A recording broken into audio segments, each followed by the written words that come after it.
આમ તો આપણે રેગ્યુલરી ટોપરા પાક બનાવતા હોઈએ છીએ, પરંતુ આ એક અલગ જ સ્વાદ સાથે જો તમે ટોપરા પાક બનાવી લીધો ને તો નાના બાળકોથી લઈ મોટા દરેકને ભાવશે.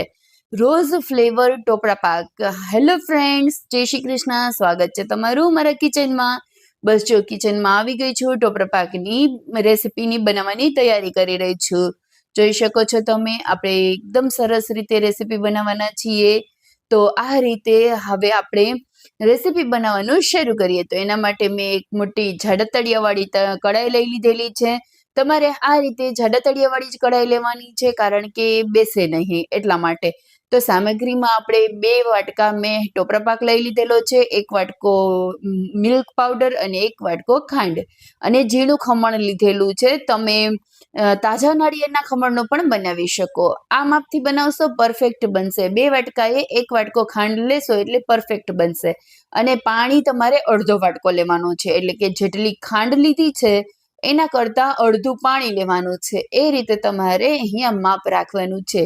જો તમે માપ પરફેક્ટ રાખશો ને તો ચાસણી પણ પરફેક્ટ બનશે અને એકદમ સરસ રીતે ટોપરા પાક સોફ્ટ બની અને તૈયાર થશે.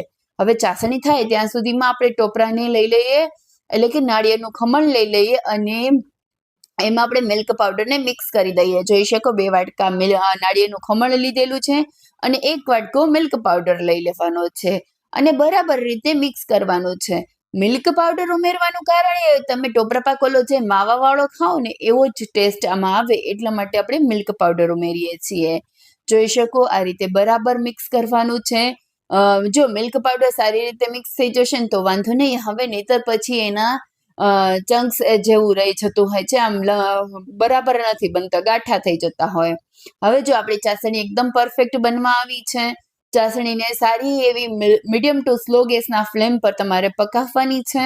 ચાસણી પાકે ને એટલે તમને ખ્યાલ આવી જશે. આમ એક તારી ચાસણી કરવાની છે, વધારે ચાસણી નથી લેવાની, નથી ઓછી લેવાની. જો ઓછી હશે ને તો પણ પરફેક્ટ નહીં બને અને વધારે થઈ જશે તો કડક થઈ જશે. પરંતુ મીડિયમ એક તારવાળી ચાસણી લેશો ને તો બરોબર બની અને તૈયાર થશે. કઈ રીતે ચેક કરવાનું, તો કે મેં હમણાં તમને બતાવ્યું એ રીતે હાથેથી તમારે એક તારેની ચાસણી ચેક કરવાની રહેશે. એક તાર થાય એટલે તમારે ચાસણી બની અને તૈયાર થઈ ગઈ એમ સમજવું. જો આપણી ચાસણી બની અને તૈયાર થઈ ગઈ છે, તો હવે આપણે જે મિશ્રણ તૈયાર રાખ્યું છે નાળિયેરના ખમણનું અને મિલ્ક પાવડરનું, એ આપણે અહીંયા ઉમેરી દેવાનું છે અને પછી એકદમ સરસ રીતે ચલાવતા રહેવાનું છે. જોઈ શકો એક જ ડાયરેક્શનમાં આ રીતે તમારે ચલાવતા રહેવાનું છે, જેનાથી બરાબર રીતે મિક્સ થઈ જશે.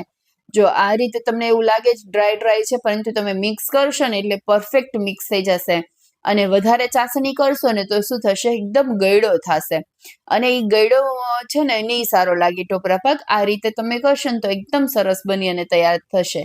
અને હવે આપણે શું કરીશું, તો કે થોડુંક પોષણ આપણે પિંક કરવું છે, રોઝ ફ્લેવર એડ કરવો છે. જે માર્કેટમાં મળે ને એ રીતનો લુક આપવો છે ને એ રીતનું બનાવવું છે. જો તમારે આખો ટોપરો પાક રોઝ ફ્લેવરનો કરી નાખવો હોય તો તમે આ સ્ટેજ ઉપર જ તમારે રોઝ ફ્લેવર એડ કરી દેવાનો રહેશે. એટલે કે શું કરીશું કે અડધામાં હું એલચી પાવડર ઉમેરું છું. આ રીતે મેં અહીંયા અડધામાં એલચી પાવડર ઉમેરેલો છે અને થોડામાં રોઝ ફ્લેવર એડ કરેલો છે. એટલે એ રીતે 2 ફ્લેવરમાં ટોપરા પાક બની અને તૈયાર થશે. તમારે જો એક જ ફ્લેવર કરવો હોય ઇલાયચી તો એ પણ કરી શકાય, અને આ રીતે રોઝ ફ્લેવર કરવો હોય તો રોઝ સિરપ એડ કરી શકાય. મેં અહીંયા રોઝ સિરપ એડ કરેલો છે, તમે એસેન્સ પણ એડ કરી શકો છો. પરંતુ એસેન્સ કરતાં તમે આ સિરપ એડ કરશો તો બહુ સરસ આવશે. અને તમે જો ઈચ્છો તો તમે અહીંયા પિંક કલર પણ એડ કરી શકો છો, પરંતુ બિલકુલ ઓપ્શનલ છે. જો ન ઉમેરવો હોય તો સ્કીપ કરી શકાય. મેં પિંક કલર એડ કરેલો નથી. આ રીતે ખાલી રોઝ સિરપ જ એડ કરેલો છે, જેનાથી પણ ખૂબ સરસ જે લુક આવે છે, એ ટેસ્ટ પણ સરસ આવે. અને પછી હવે આપણે એક ઘીથી ગ્રીસ કરેલી થાળી લઈ લેવાની છે.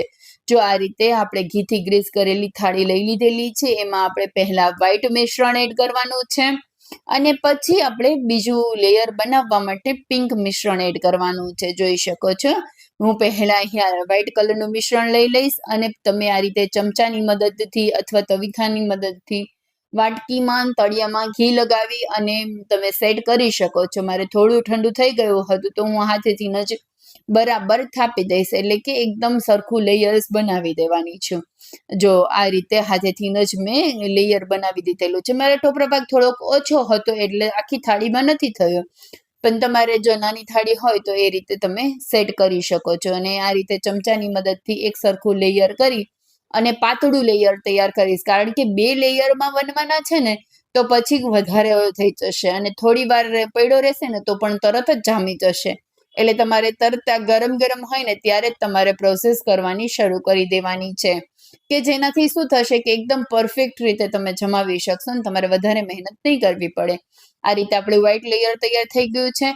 હવે આપણે ઉપર પિંક લેયર લગાવી દેવાનું છે. જોઈ શકો છો કે આપણે પિંક લેયરને આ રીતે તમે સેટ કરી શકો ચમચાની મદદથી, અથવા તો કે હાથેથી પણ થઈ શકે છે.